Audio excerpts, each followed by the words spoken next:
Dear students, السلام علیکم۔ گلستان Urdu channel میں آپ سب کو خوش آمدید کہتے ہیں۔ آج جو عنوان لے کے میں آپ کی خدمت میں حاضر ہوا ہوں وہ ہے کیا شعر کے لیے موزونیت ضروری ہے؟ یہ آج کا ہمارا عنوان ہوگا، اس پہ ہم بات کریں گے۔ تو آئیں بات کرتے ہیں کہ شعر کے لیے موزوں ہونا موزونیت لازمی اور ضروری ہے، کیونکہ یہ وزن ہی ہے جو شعر اور نثر میں خط امتیاز ہے۔ اس سے قبل موزونیت کیا ہے اس بارے میں گزشتہ ویڈیوز میں بات ہو گئی ہے، تو اسی لیے بات اس سے آگے کرتے ہیں کہ شعر کے لیے موزونیت ہونا لازمی اور ضروری ہے۔ بعض جدت پسند حضرات شعر کے لیے موزونیت کو ضروری نہیں سمجھتے۔ ان کے خیال میں شاعرانہ خیالات نثر میں بھی ادا کیے جا سکتے ہیں۔ مصنف کے خیال میں ان لوگوں کا یہ خیال خام سے زیادہ حیثیت نہیں رکھتا، کیونکہ جس طرح سائنس کے مسائل کو نظم میں بیان نہیں کیا جا سکتا، اسی طرح شاعرانہ خیال کی نثر میں کوئی صورت نہیں، یا پھر جس طرح ٹھوس علمی مسائل اور ان کی تفصیلی بحث کے لیے وزن کی قید سے نظم کی تنگ دامنی کا احساس ہوتا ہے، اسی طرح نثر کی نامحدود وسعت میں شعر کا اثر گم ہو کے رہ جاتا ہے۔ شاعری انسانی جذبات کی ترجمانی کا نام ہے، اور انسان کی فطرت ان جذبات کے اظہار کے لیے فطری طور پر نظم کا سہارا لیتی ہیں، اور یہ گہرے جذبات فطری طور پر موزونیت اور موسیقیت کے لیے اظہار چاہتے ہیں۔ اس کی مثال کے لیے مصنف کا یہ کہنا بالکل درست ہے کہ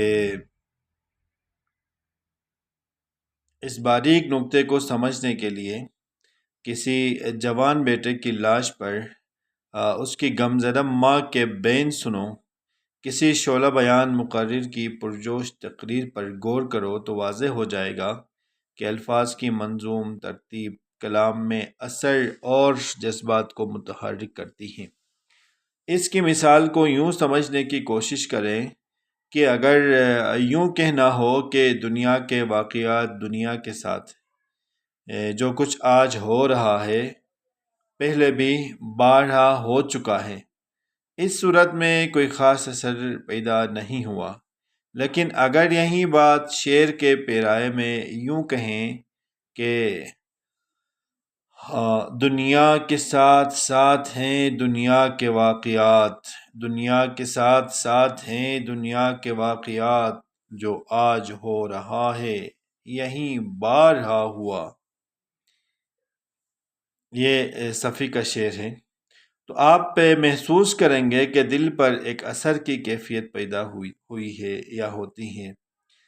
اس کو پہلے نثر میں بتایا گیا تھا، نثر میں اس کو بیان کیا گیا تھا، اور جبکہ بعد میں اس کو شعر میں بیان کیا گیا، موزونیت کے ساتھ بیان کیا گیا، تو یہ محسوس ہوا کہ دل پر ایک اثر کی کیفیت پیدا ہوئی۔ موزونیت سے کلام کی تاثیر اپنی جگہ مسلم، مگر یہ بھی ممکن ہے کہ کلام میں ایسی بات ہی نہ ہو جو موزوں ہونے کے باوجود اثر پیدا نہ کر سکے۔ مثال کے طور پر ایک اور شعر اور کسی نامعلوم کا، اور جب بکرے نے سینگ مارا بکری کو، جب بکرے نے سینگ مارا بکری کو، تب بکری نے سینگ مارا بکرے کو۔ یہ موزونیت ہے، بظاہر یہ بھی موزوں کلام ہے مگر اس میں کوئی اثر نہیں۔ اسی طرح ہاتھی کو بڑا کیا بڑا ہے، لٹھے کو کھڑا کیا کھڑا ہے۔ بلا شبہ موزونیت سے کلام میں جذبات کو متحرک کرنے کی قوت پیدا ہوتی ہے، تو شاعری میں جس کا مقصد ہی انسانی جذبات کی تحریک اور اشتعال ہے، اس سے بھی موزوں ہونا چاہیے۔ اس کا اندازہ کرنے کے لیے کسی شعر کی نثر کر کے دیکھیں، کوئی اثر اور تاثیر باقی نہیں رہے گی جو کہ اصل شعر میں موجود تھی۔ تاقید ایک شعری اصطلاح ہے جس سے مراد لفظوں کی ترتیب ہے جس سے شعر میں یا نثر میں خلل پیدا ہو جاتا ہے، مگر موزونیت اس عیب کو ایک حد تک ڈھانپ لیتی ہے۔ مصنف اپنی اس بات کو بھی ایک مثال سے واضح کرتے ہوئے کہتا ہے کہ نثر ان دو ٹکڑوں پر غور کرے، نثر کے ان دو ٹکڑوں پر غور کرے، یہ جور کے خیال اور اب زمین سے وہ شکوے ہیں۔ اگر لفظوں کی ترتیب کو تبدیل کر کے یوں کر لے کہ خیال جور کے یہ اور شکوے وہ اب ہیں زمین سے، تو ان کو سن کر خوشگواری کا احساس ہوتا ہے، لیکن اگر یہی فقرے نظم میں اس طرح آ جائیں تو تاقید کا احساس تک نہیں ہوتا۔ دیکھیے، خیال جور کے یہ جہاں سے نہ تھے، زمین سے اب ہیں وہ شکوے جو آسماں سے نہ تھے۔ موزونیت کی وجہ سے نظم میں دل نشینی پیدا ہو جاتی ہے اور وہ نثر سے کہیں زیادہ جلد اور آسانی کے ساتھ یاد ہو جاتی ہیں اور دیر تک رہ جاتی ہیں۔ تاریخی واقعات، قواعد زبان، گرامر اور دیگر بہت سی ایسی باتیں جو صرف موزونیت کی وجہ سے حافظے میں دیر تک محفوظ رہتی ہیں اور آسانی سے یاد ہو جاتی ہیں۔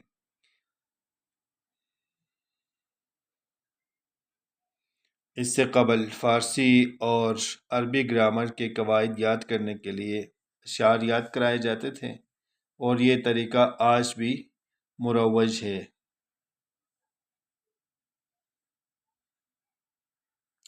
جیسے کہ فارسی کا ایک شعر جو خوشخطی کے لیے یاد کروایا گیا تھا، وہ ہے، بہت پہلے یاد کیا تھا، اب میں پڑھنے کی کوشش کرتا ہوں۔ گر تو می خواہی کی باشی خوش نویس، گر تو می خواہی کی باشی خوش نویس، می نویسو می نویسو می نویس۔ اسی طرح غزنی و غوری ہوئے اور بعد ازاں آئے غلام، خلجی تغلق سید لودھی مغل پر اختتام۔ اور اسی طرح سال کے مختلف مہینوں میں دنوں کی تعداد یاد کروانے کے لیے یہ شعر جو آگے بتاتا ہوں یاد کروائے جاتے تھے، اور یہ شعر آج بھی پرانے زمانے کی طرح معروف ہے۔ 30 دن ستمبر کے، اپریل جون نومبر کے، باقی سب کے 1 اور 30 فروری کے 28، لیپ کا سال جب آئے فروری میں ایک دن اور بڑھائے۔ عام طور پر بے معنی اور مہمل کلام میں بھی صرف شعر میں موزونیت کی وجہ سے یاد رہ جاتا ہے، جس طرح یہ شعر اور اس سے پہلا والا شعر۔ تو عزیز طلبہ، اس ساری بحث کا ماحصل یا خلاصے کلام یا لب لباب یہ ہے کہ شعر کے لیے موزونیت کوئی رسمی یا اتفاقی چیز نہیں، بلکہ شاعری کی حقیقت اور مقصد دونوں کا تقاضا ہے کہ شعر نظم کی صورت میں ہو، اور شاعری کی دنیا میں ساری زبانوں میں یہی انداز ہے، اور خیالات کے اظہار کا ذریعہ نظم ہی ہے۔